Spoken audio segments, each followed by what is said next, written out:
Welcome back to another video. In this video, I'm going to show you how I operate on the Doverton N Blue layout. I am already in the 90s and it is the summer of 1996. The Conrail crew at the Doverton yard is getting ready to put their local train together to drop off loads and pick up empties from the town of Doverton. However, they are on hold at the moment for dispatch is letting a northbound coal train from Monongahela heading to Gradysville being pulled by two SD80 Max. Once the train has passed, the crew will put their train together and head north to Doverton.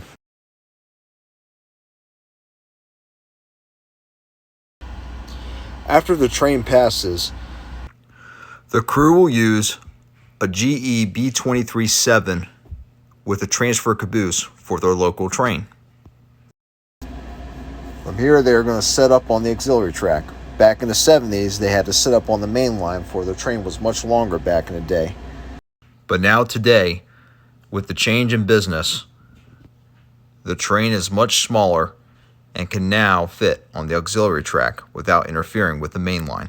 After the crew places the caboose on the auxiliary track, the locomotive moves to the yard track to grab its local train.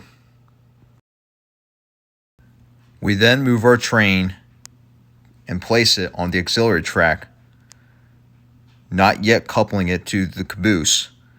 The locomotive will have to run around the main line to get to the other end to couple the caboose to the freight train. Otherwise, coupling the entire freight train to the caboose would cause some internal damage.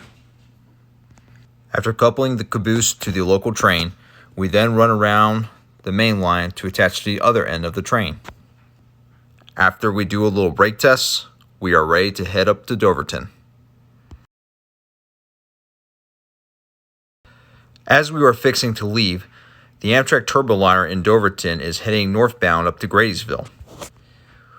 Once the train gets off the auxiliary track, we can now use the auxiliary track and part of the main line to swap out the cars in Doverton.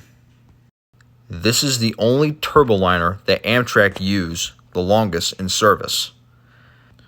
The Turboliner has ran its miles and will be sent at the Amtrak facility over in Bear, Delaware in late August, where it will spend the rest of its days sitting out of service.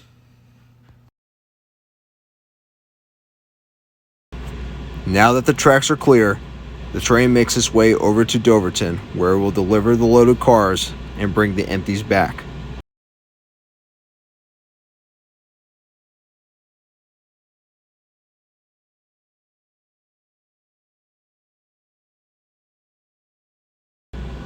The train finally arrives to Doverton and makes a quick stop at the first turnout so a crew member can flip the switch and let the train into the auxiliary track. As it fits its way in, it will sit and wait for a southbound road railer train to pass.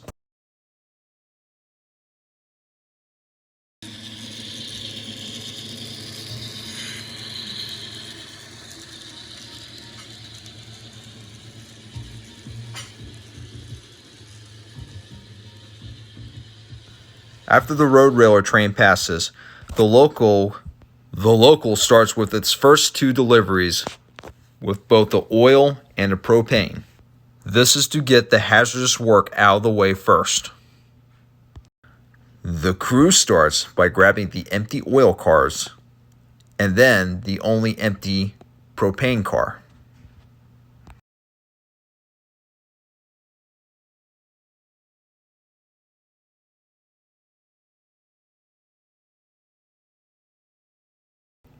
After we grab the empties, we then place them with our local train for the time being, and then deliver the loaded cars in their proper spots.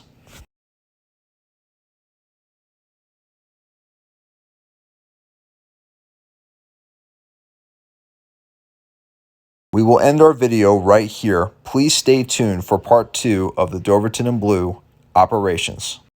See you in the next video.